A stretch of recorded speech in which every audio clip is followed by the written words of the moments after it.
Olá pessoal, vamos para a nossa primeira aula de inovação tecnológica e empreendedorismo. Eu sou o professor Christian Ganzert e nessa disciplina veremos um pouquinho de como a inovação surge como mecanismo que traz até o mercado novas tecnologias e faz com que as organizações ganhem competitividade frente aos seus concorrentes em mercados cada vez mais acirrados, mercados com uma dinâmica evolutiva cada vez mais acentuada, ok? Bem, quando falamos dos novos mercados, da economia no seu formato mais contemporâneo, é indispensável lembrar que existe um ritmo de competitividade muito acentuado. Como o Nonaka, que é um grande pesquisador da área de inovação, costuma dizer, numa economia na qual a única certeza é a incerteza, a única fonte de vantagem competitiva é o conhecimento. Significa dizer que, com a volatilidade comportamental de cada um dos mercados de atuação das empresas, podemos dizer que é necessário que você inove sempre, gere novas tendências ou mostre um valor cada vez melhor para o seu cliente para conseguir ganhar competitividade frente aos demais concorrentes. É a mesma coisa que dizer que conhecer o comportamento do seu cliente e conhecer as possibilidades de incremento de valor nos produtos com base nas inovações tecnológicas significa oferecer novas oportunidades para o mercado e assim se destacar frente aos seus concorrentes.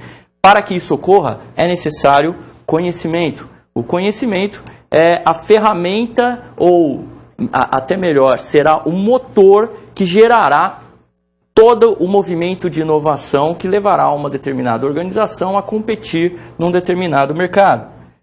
Mas para definir um pouquinho melhor o que seria o conhecimento, temos aqui uma frase que nos traz aí uma definição mais consistente. Definição de conhecimento é a compreensão teórica ou prática das coisas, englobando a relação entre informações e prática, originado da experiência, investigação e aprendizado. Ou seja, o conhecimento é a junção de diversas informações capturadas num determinado ambiente com aquilo que já se obteve anteriormente pela prática de interação nesse ambiente, gerando então uma percepção mais aguçada, uma percepção mais realista daquilo que ocorre num determinado mercado ou sobre um determinado assunto.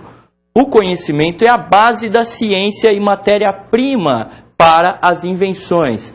Significa dizer que quando você vai lançar um produto ou serviço no mercado, é necessário que se conheça qual o comportamento deste mercado, que se conheça quais são as demandas específicas de cada um dos consumidores desse mercado e se entenda quais são as possibilidades, dentro de um paradigma tecnológico existente, de agregação de novas invenções, de novos itens comercializáveis para que seja possível gerar uma atividade econômica entre alguém que empreende e alguém que demanda algum tipo de solução ou algum tipo de produto ou serviço. Ok? Então o conhecimento nesta relação formada, uma relação econômica de trocas, ele passa a agir principalmente a partir dos anos 70, que foi quando o capitalismo ganhou uma dinâmica mais acentuada por conta das novas tecnologias da informação. Ele passa a ser, o conhecimento, uma espécie de ferramenta necessária para a competitividade. Por quê? Porque hoje, com as novas tecnologias de informação, a facilidade de acesso de algum tipo de produtor e a facilidade de incremento de valor em qualquer tipo de produto fez com que vários outros players emergissem nos diversos mercados já existentes e fez com que surgissem novos mercados.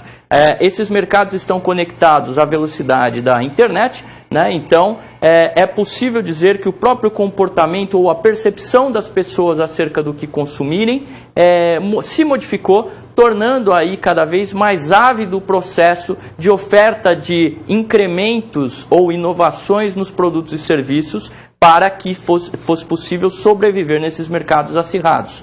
Ok? Então o conhecimento é o que baseia essa nova sociedade. E isso já era uma coisa prevista há muito tempo. O Norbert Wiener, que foi o cientista que criou a cibernética, né, a ciência de estudo dos controles, ele já dizia lá na década de 50 que o destino da informação no mundo tipicamente americano, ou leia-se, mundo tipicamente capitalista, é tornar-se algo que possa ser comprado ou vendido. O que ele queria dizer? Ele queria dizer o seguinte: olha, a informação que é formadora do conhecimento, ela impacta diretamente na habilidade concorrencial das organizações. Então, se as organizações estão no mercado competindo para oferecer um produto com menor custo ou maior valor agregado, elas necessitam incrementar coisas a esse produto, coisas a esse serviço, e dessa forma precisam investir em inovação. E a inovação só surge, este incremento, esta mudança de base tecnológica,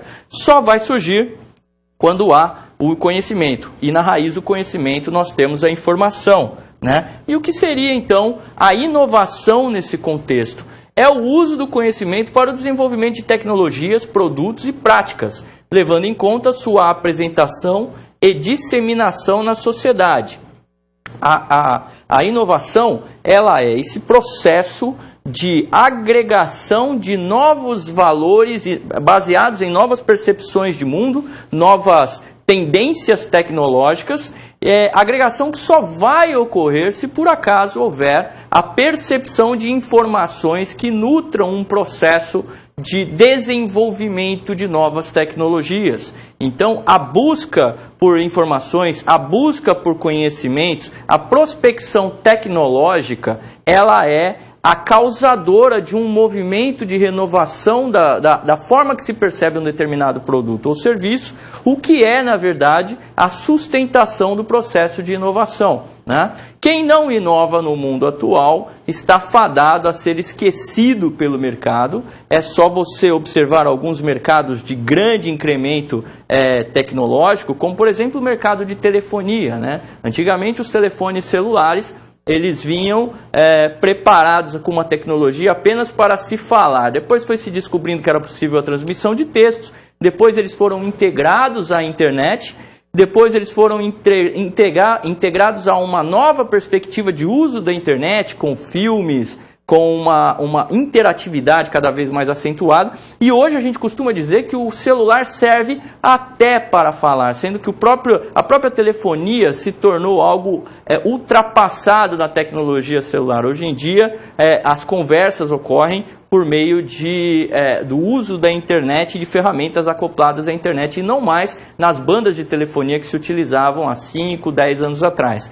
Então, a inovação implica em uma dimensão social de aplicação do conhecimento. Significa dizer que, para inovar, é necessário conhecer o mercado, é necessário conhecer as tendências e trazer, a partir dessa observação, um agregado de novas tecnologias que consiga significar valor para o consumidor, valor para um determinado mercado em que se atua. Ok? Bem, dentro desse contexto de inovação, existe o empreendedorismo. O que seria o empreendedorismo?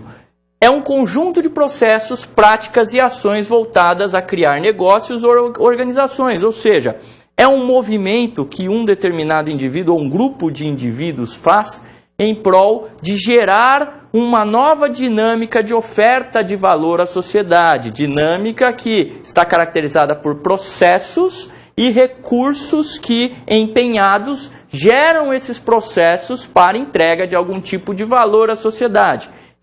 O empreendedorismo nada mais é do que você desenvolver negócios de entrega de algum tipo de valor demandado pela sociedade.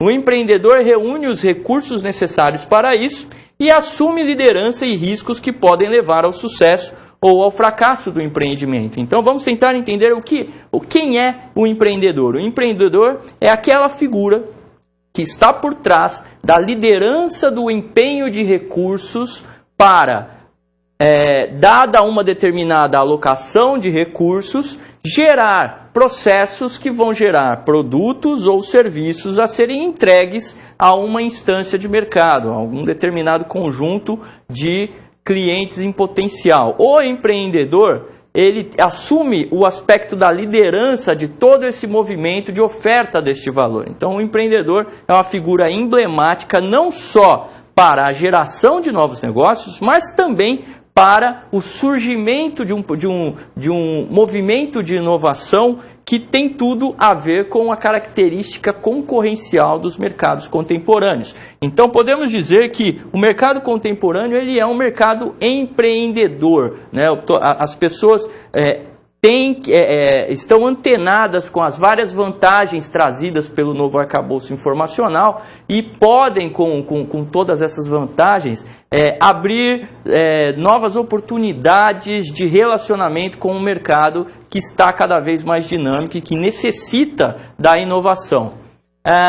Nas organizações atuais, nós vimos que há diversas mudanças do relacionamento dos consumidores com as empresas, baseadas pelas novas tecnologias. Isso fez com que o custo de entrada para diversas operações se diminuísse por conta da facilidade de comunicação que se tem hoje das organizações para o seu mercado, né? Em algumas áreas, antes até não existentes, como a própria área da informática, surgiram diversos tipos de mercados colaterais aos mercados já existentes. Então, é muito raro você...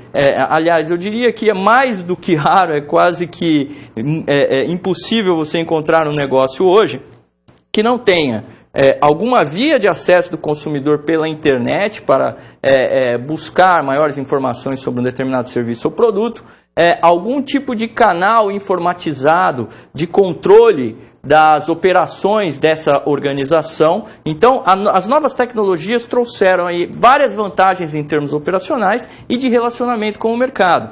Além disso, expandiu-se o conceito da regionalização da ação da empresa. Então, a empresa pode operar a partir de bases diversas, comunicando-se com mercados espalhados pelo mundo todo. Hoje, dada a mudança de estrutura logística para o escoamento de produtos e a mudança da base comunicacional, é possível atingir diversos mercados, como, por exemplo, várias empresas do Brasil que exportam para o exterior sem nunca ter estabelecido bases nesses países, fazendo movimentos apenas pela internet, né? Então, eles conseguem, a partir da internet, se comunicar com o mercado e utilizam-se de recursos modais diversos aí das empresas de logística para que essas entregas possam ser feitas. Lembrando-se também que os transportes sofreram diversas modificações ao longo dos últimos 50 anos, tornando muito mais fácil a chegada de produtos a qualquer lugar do mundo. Além disso, temos serviços que são absolutamente amarrados na teoria informacional, ou seja, são serviços que não precisam se configurar no lugar onde está um determinado cliente. Eles podem ocorrer a partir do intercâmbio de informações. Esta lógica de integração mundial através da internet trouxe uma maior relevância para um conceito subjetivo das empresas, que é a marca. É um conceito que entrega valor através de identidades construídas para essas organizações, identidades simbólicas, que fazem sentido apenas no imaginário do consumidor, né? Então, existem vários valores de alto teor subjetivo impressos em determinada marca, que acabam constituindo a maior parte do valor daquela operação, daquela organização, em detrimento do valor físico, né, do ativo físico das organizações, que está cada vez mais achatado. O que significa dizer que, em algumas empresas, o capital intangível costuma ser muito maior do que o capital imobilizado dessas organizações ou o capital tangível das organizações. Para vocês terem uma ideia, hoje a marca mais valiosa do mundo é a marca da Apple, né? Em segundo lugar, temos a Google, né, que são duas empresas de tecnologia da informação com operações fortemente ancoradas na internet, sendo que a Apple ainda tem um desenvolvimento, na verdade ela tem o desenvolvimento de hardware como seu core business, né? Mas possui uma operação em rede na internet que também é bastante interessante em termos do modelo de negócio, né? E o Google também é uma empresa com quase todo o seu valor de mercado baseado nesses valores subjetivos, valores da marca, né? Isso significa dizer que mudou-se muito o conceito da empresa. A própria empresa mudou a forma de ser enxergada, né? Como é que antigamente as organizações eram muito pautadas no valor dos ativos que eram passíveis de serem convertidos a qualquer momento no seu balanço patrimonial e, de certa forma, isso foi se modificando ao longo do tempo, principalmente por conta, a partir dos anos 20, do investimento na identidade das organizações. Hoje em dia, vale muito mais a marca e os conceitos adquiridos por trás de uma determinada gama de valores, né, do que somente o patrimônio imobilizado daquela organização, certo? Temos, ainda no caso da Apple, a questão da inovação como um diferencial para a manutenção da empresa no mercado e mesmo para a ascensão dessa empresa que surgiu numa garagem, né? Na verdade foi uma das empresas que contribuiu para o mito da garagem no Vale do Silício, o mito da garagem que sinaliza para aquelas oportunidades de diversos inventores de começar um empreendimento baseado principalmente naqueles preceitos de empreendedorismo, de liderança, de correr atrás de novas oportunidades. Então essas empresas começaram na garagem, conseguiram se financiar, ofereceram o produto a um mercado que estava em pleno crescimento na época e acabaram se tornando grandes empresas. A Apple, em específico, se beneficiou muito, apesar de já ter se tornado uma empresa real quando isso ocorreu, se beneficiou muito da proximidade que tinha com o parque, que era o centro de pesquisas da Xerox, né? Então, a partir de uma visita que o Steve Jobs e sua equipe fez no parque, ele teve a ideia de incorporar uma interface gráfica e o mouse ao desktop. O que era a interface gráfica?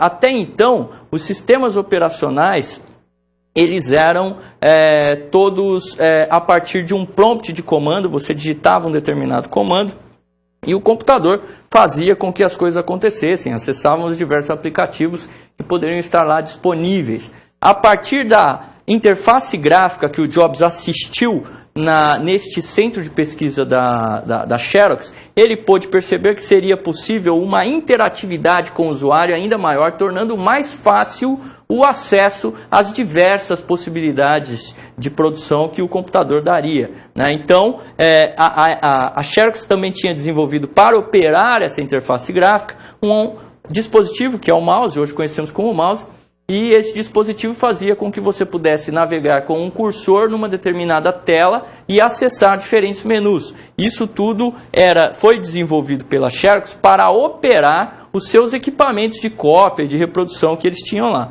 né? O Jobs e sua equipe, observando aquela demonstração, trouxeram este conceito para a Apple e incorporaram esse conceito no computador que estavam desenvolvendo na época, que era o Lisa, né? E mais para frente isso acabou sendo agregado também ao conceito do Macintosh, certo? Então, vemos aí que o que aconteceu foi que uma oportunidade de observação de uma tecnologia por conta da proximidade fez com que existisse essa oportunidade, esse novo mercado que surgiu. Hoje a gente não consegue pensar no computador sem a ferramenta do mouse, sem o conceito de interface gráfica.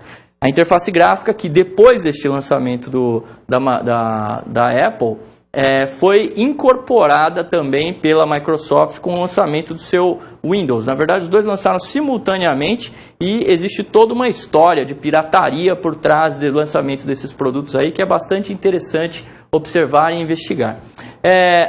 A informação, ela foi determinante para a definição dessa vantagem competitiva da Apple, porque existia um determinado conceito que estava localizado em um centro de pesquisas de uma outra empresa, uma empresa vizinha, que era a Xerox. Os cientistas e engenheiros da Apple foram até este lugar e conseguiram capturar o conceito que era, na verdade, informação. Né? Mas o conceito de informação, ele precisa ser avaliado para que nós consigamos entender como é que existe a construção do conhecimento a partir da informação. O que é a informação? A informação nada mais é do que a atribuição de significado a algum tipo de expressão linguística, que nós chamamos de signo linguístico. Então, o que seria a informação? A informação é quando eu identifico algum tipo de sinal, né, como o arroba que nós colocamos aqui, e sei que isso é um desenho gráfico, né? Mas até determinado momento ele ainda não tem nenhum significado para que eu possa interpretá-lo. A partir do momento que eu atribuo esse significado, como por exemplo, hoje, dada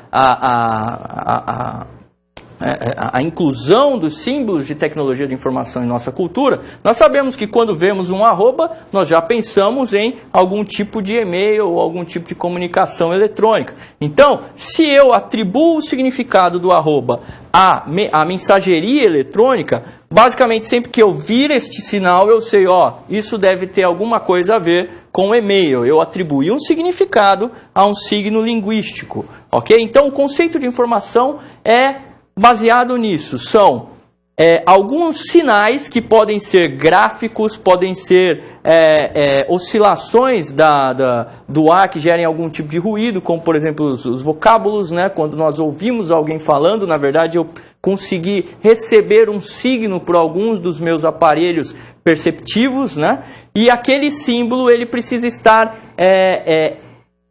intrinsecamente relacionado com algum tipo de significado. Então, um signo sem significado, ele não é informação. Para que seja informação, é necessário que nós recebamos esse signo com um significado. Como ocorre com a conversação, né? Cada uma dessas palavras que nós ouvimos, elas têm algum tipo de significado inerente, aprendido ao longo da nossa relação com o meio.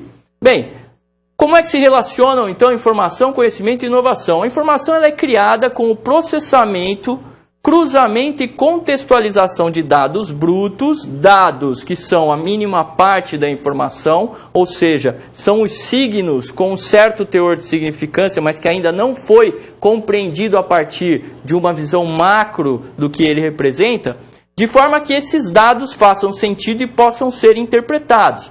A informação é a base do conhecimento. A partir do momento que você interpreta a informação, atribui significado a um signo, você consegue conectar aquele signo, aquele conteúdo informacional, a coisas que você já experimentou ou a outras informações que você tem guardado aí na sua memória, no seu repositório de convivência com o mundo.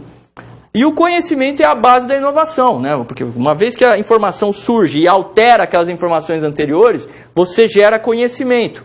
O conhecimento modificado, ele passa a servir como um veículo de reinterpretação do mundo, e essa reinterpretação faz com que surjam novas perspectivas e novas formas de se enxergar alguma coisa que antes era vista de outra forma, ok? E isso gera inovação.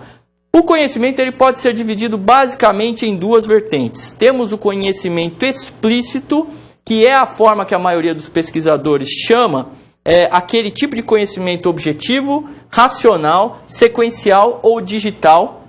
E eu diria mais, o conhecimento explícito, ele nada mais é do que o conhecimento que está impresso para a retomada do conhecimento por algum outro interlocutor, ou ele está registrado em algum tipo de suporte em que as pessoas podem acessar sem depender da interação entre uma pessoa e outra pessoa diretamente.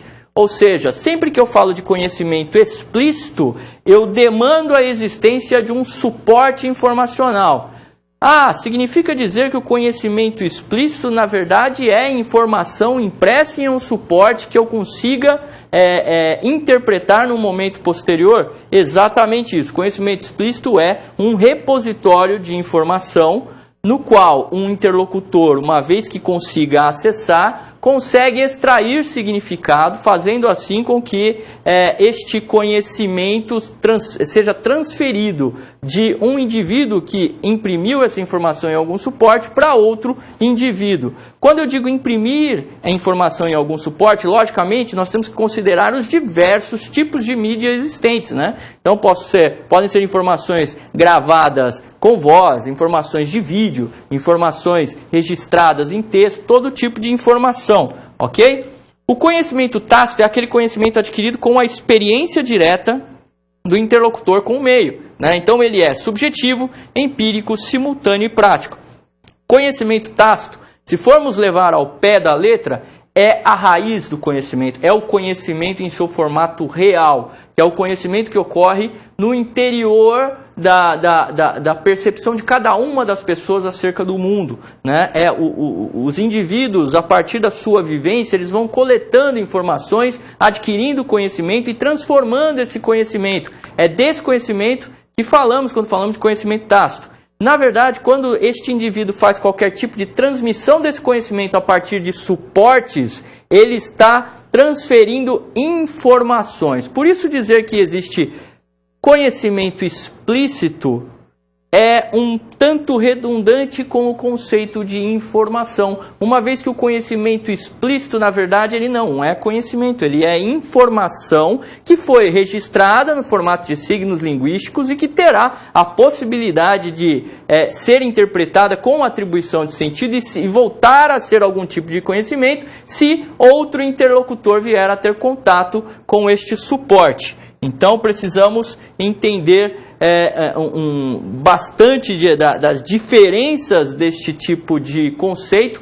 para que não incorramos na percepção errônea de que, na verdade, o conhecimento tácito ele é um tipo de conhecimento e o conhecimento explícito é outro tipo de conhecimento. Na verdade, o conceito de conhecimento ele advém da interpretação de informações e a combinação dessas informações com a vivência que o interlocutor tem. O conhecimento ele só ocorre dentro da cabeça das pessoas. Aquilo que é registrado do lado de fora, que chamamos de conhecimento explícito, são informações que podem vir a se tornar conhecimento.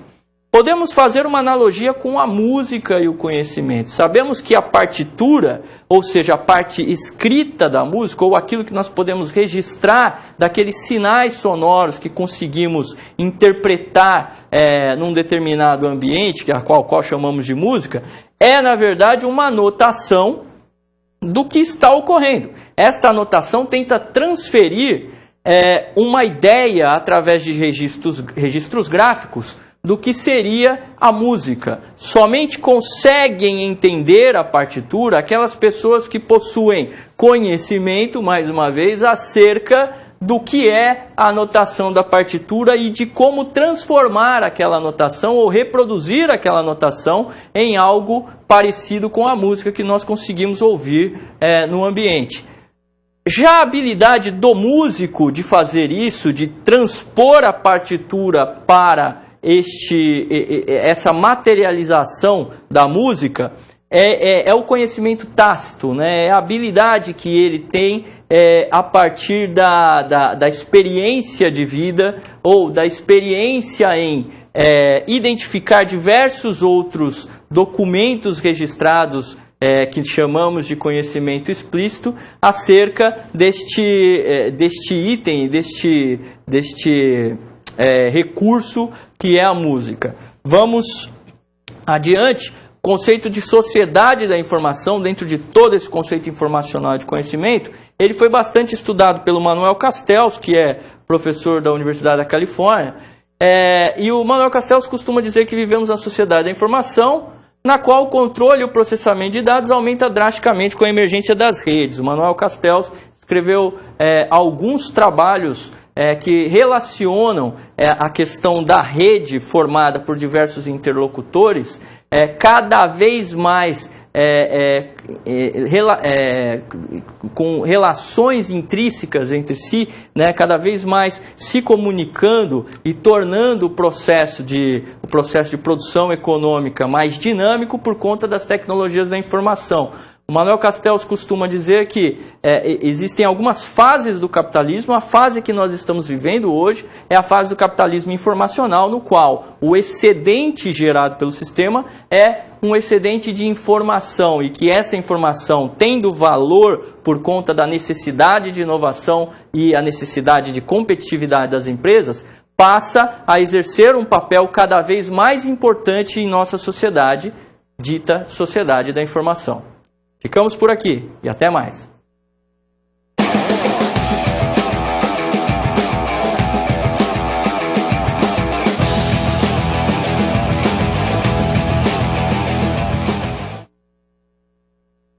Olá pessoal, vamos para a nossa primeira atividade da disciplina de Inovação Tecnológica e Empreendedorismo. Vimos na primeira aula o conceito de conhecimento, vimos exatamente como é feita a construção dos diferentes tipos de conhecimento a partir da interação dos interlocutores com o mundo e a necessidade desse conhecimento no ambiente concorrencial como o do capitalismo contemporâneo, no qual as novas tecnologias de informação perpetraram um ritmo cada vez mais acelerado de relacionamento entre as empresas e os seus consumidores, fazendo com que os concorrentes tenham que se adaptar rapidamente às inovações surgidas nesse contexto. Bem, diante desse quadro, diante do estudo que nós fizemos, fica uma pergunta: por que existem tantas compras, fusões e aquisições entre as empresas que lidam com a informação e inovação tecnológica constantemente? Sabemos que hoje, em nossa sociedade, existem empresas de base tecnológica que se tornaram emblemáticas para o modelo de vida que temos hoje na sociedade capitalista informacional, como diria o Manuel Castells. Por que é que os movimentos de junção dessas empresas, os acordos, as relações existentes ou a formação de redes de empresas é tão relevante para os dias atuais? Muito bem, precisamos olhar de uma forma um pouco mais certeira em alguns exemplos para tentar entender o que ocorre, na verdade, nas organizações.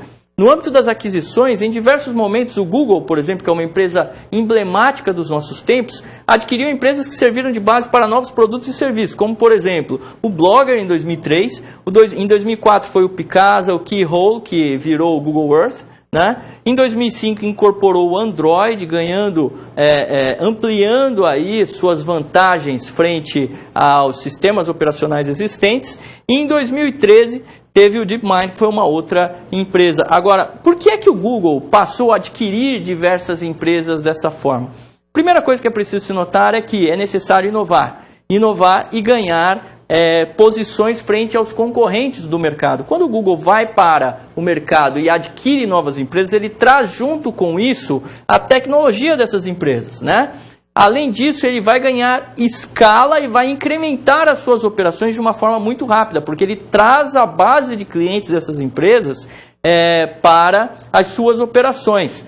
Além da base de clientes, ele tem aumento de conexões com o mercado, ou seja, ele passa a operar em cenários que ele ainda não operava e pode, assim, relacionar os seus produtos em diferentes mercados. Então, quando ele tem um determinado cliente num segmento bastante específico, como por exemplo o de redes sociais, ele pode incrementar neste segmento de redes sociais algum outro tipo de operação relacionada ao segmento corporativo que ele operava, fazendo com que você tenha uma carteira mais efetiva para os diferentes clientes que estejam conectados aí à sua base de relacionamento. E a incorporação de tecnologias de concorrentes sem gastar tempo com desenvolvimento. O processo de desenvolvimento tecnológico, muitas vezes ele é penoso, demorado, custoso, e as companhias que fazem aquisições de outras empresas que já passaram por esses processos costumam economizar tempo e economizar recursos na incorporação dessas tecnologias para o seu portfólio de produtos, ganhando diversas vantagens frente aos seus concorrentes, que são relacionadas tanto com o tempo quanto com essa diferenciação de produto que faz com que os consumidores venham a optar por seus produtos e não os dos concorrentes. Ok? Bem, além do ganho de escala, temos que um dos fatores importantes é a incorporação de conhecimento, essencialmente tácito. Significa o quê? Quando a Google vai adquirir alguma organização, ela além de adquirir o know-how daquela organização, ela também acaba incorporando pessoas à sua base de recursos humanos. Significa dizer que a Google acaba adquirindo todos os talentos e a experiência prévia dessas pessoas na elaboração de novas tecnologias, possibilitando que surjam ainda mais inovações quando essas pessoas passam a operar embaixo do guarda-chuva corporativo da Google. Este é o exemplo da Google, mas isso é extensível a todos os demais players de um mercado cada vez mais concorrencial. Ficamos por aqui e até mais.